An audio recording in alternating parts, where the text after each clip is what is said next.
I'm Scott. I work at the ELA Library. I've been working at the ELA Library since around 2019. I left for a little while. I worked over at Palatine, then came back in 2017. I've been doing the photography thing for 10, 11 years. I basically use my phone. I do mobile photography, so everything's done using the phone camera or camera app and then edited in the phone. There's no AIs used or anything like that. I just use certain programs. I use a little Photoshop, Hipstamatic, Diptic, a couple of different apps to kind of put together what I do. I love doing it. So yeah. A lot of what I do is nature. I do a lot of like nature and tree photography particularly, because then I can manipulate those images and make them look like something else. But yeah, no, just I have the Des Plaines River Trail. There's a lot of great, trails and a river and bodies of water and great trees and all that. So it's cool to go out there and get lost for a couple of hours on a weekend night, or as the days get later. This is something. The style that I do now is different than just taking a photo, and that started. It was an app that I had like years and years ago called Diptic, which basically is like you can use it to make photo collages, but if you remove those borders, you can then make like kaleidoscopic images and then like manipulating, twisting, moving it and all that. And I recently like rediscovered that back in November.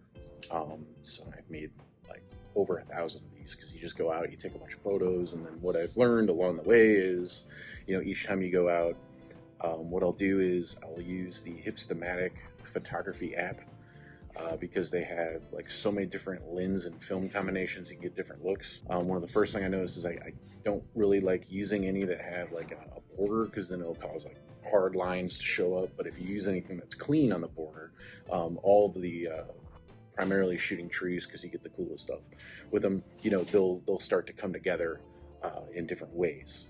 So that was how that was kind of discovered. And then all winter long, every moment that I had a chance to, I would go out and use a different lens and film combination to get a different look. And you could clean it up a little bit using like Photoshop and Lightroom and all that, make it look how you want. And then just start manipulating. So that was the kind of process. I just put some music on the headphones, go out, take photos for a while, and walk around looking like this. Everybody thinks I'm crazy on the bike trail, but that's all right. Just taking photos of the trees. So, and that's my process. And then get home and then do the editing. Usually later that night or in the next day or two. Definitely. I really like a lot of visionary art. So like Android Jones. I think the most well-known would be Alex Gray. There's another one. I think she goes by Crystallize or something like that.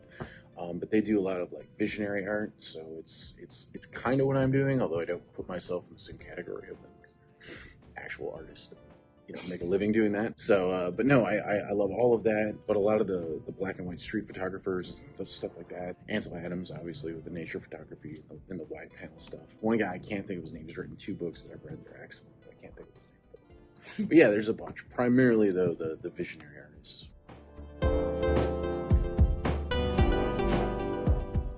It definitely has.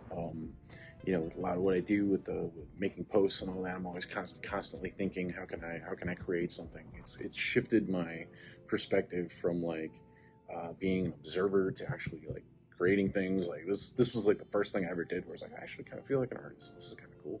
It's not just like a photo of a building or a tree or anything. It's like I actually kind of had my hand in changing it and making it what I want it to be. And the libraries definitely help with that. Watching all the really cool art that we have come through, month after month, and seeing what they do. There was I think it was a couple years ago, we had somebody that made art all using like cigar wrappers, and they made like a Marilyn Monroe and Elvis, but they would all be made out of cigar wrappers, kind of doing the collage type thing.